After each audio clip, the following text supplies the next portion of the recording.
What's up guys? It's your girl Alice here, coming at you with another video. And this week I'm really excited just to talk to you about why am I Hindu? And I'm doing that with a really special guest, my really good friend, Neerajananda. I'm so excited for him to be here. He actually is a spiritual YouTuber. What up, y'all? And I thought he'd be the perfect guy just to like do this video with.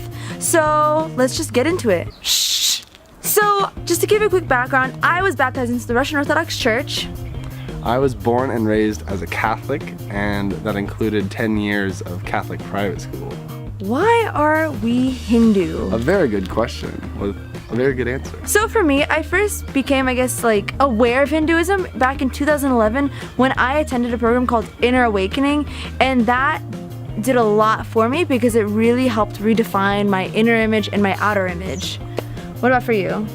Yeah, I discovered Hinduism reading a book in the library actually, and after that I began my search for a guru and eventually found myself in front of Paramahamsa Nityananda, and because of that such a massive revolution happened in me. So essentially for me, the journey I went through by finding Hinduism and beginning to live as a Hindu is that actually my inner image changed so much. I used to have a lot of self-doubt and had a pretty low self-image in the sense that there's definitely parts about me which I was very self-conscious about and really judged myself hard on. The fact that I was extremely tall and thin, the fact that my skin was quite pale compared to everyone else's, the fact that I was a teenager, had acne, all the little things, I was very affected by them.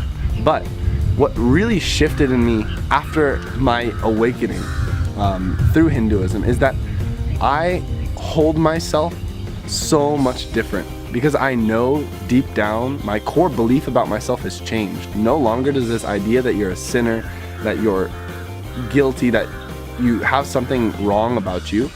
Because of Hinduism's context that you are divine, that has seeped down into my belief system so much that I just carry myself completely differently, and all those little things which used to affect me in a big way no longer affect me now, and it has made my life so much more blissful, so much more joyful, and it allows me to dive into life without judgment of myself.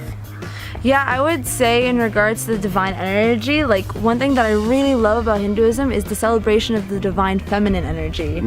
Like I have a Russian background, right?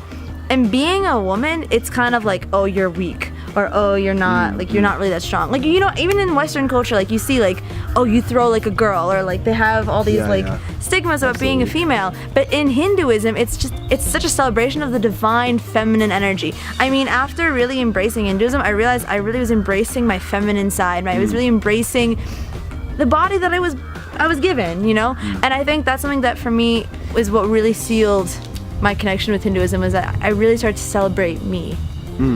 I also had a very strong connection happen through the divine feminine energy because, right, in Catholicism, it's all about Father, Son, all this. And so then once I actually found and came through Hinduism through my connection with Kali, the Divine Mother, right?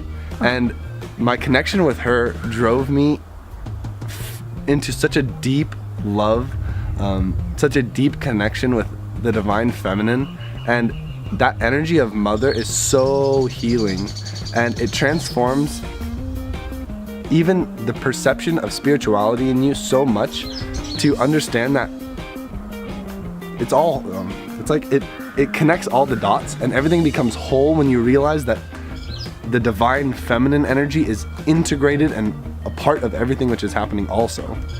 Something I really appreciate in Hinduism is that there's a huge emphasis on context as to why you are doing something. Like for example, when you're doing puja, it gives it's like 10, 20 pages of explaining why you're using a bilva leaf rather than just some regular leaf, or why you're using sandalwood paste and whatever, it's like so much context is given. So 90% of everything is context in Hinduism, only 10% is actually action. And so such a big, as a seeker, I was always looking for that in the end, was context, why and how and what everything which is happening, the reality behind everything. And so from the clothes you wear to the worship you do to even the cognition you carry about yourself, you're given such extensive context that you as a Hindu, you as a seeker, are fully confident on what you're doing. That confidence really changes the way you even hold yourself and hold the place of religion in your life. Yeah. One of the most exciting things about Hinduism for me, which is that everything which we do is not some faith, it's not some belief which is not yet proven. This religion, Hinduism, is a science, actually. It's the science of enlightenment. It's the science of awakening your highest possibility. The Vedic tradition is a science. You know, when we were talking about context, right? Oh my god, there's so many birds. So awesome, actually. It really is awesome. There's an ant on me, on my foot. On my foot. Little ant on my finger.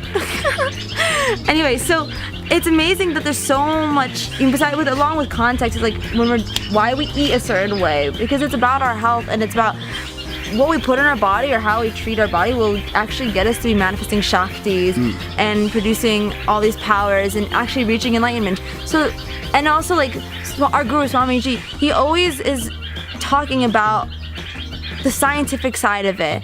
For example, our third eye is connected to our pineal gland. When you awaken the Kundalini energy inside, it's actually opening up neural pathways in your brain, which is why your brain is becoming so active. So Hinduism actually is a science, and you're right, it's a proven science. They have produced how many enlightened masters? Exactly.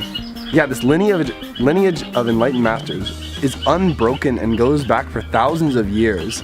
And this science has been handed down that way until now, and it's still available. It's right here. We're living it. It's available and it's ready for you to dive into also, if you're interested. Hinduism is, I think, maybe one of the only religion that actually, I'm not even use the word religion, I want to say science, is the only science that actually is integrated to its original source, is authentic to how it was originally. So for me, that's why I'm a practicing Hindu. That's why I love Hinduism. So yeah. Literally living Hinduism is nothing but a massive celebration. And we just go on celebrating more and more and more and more every day. And it's such a beautiful way to live. So that's it for today's video. I hope you enjoyed. I hope you, were inspired and are now curious to learn more about Hinduism. I will definitely be talking about my spiritual journey more on my YouTube channel. Thank you again, Neeraj Ananda, for coming on.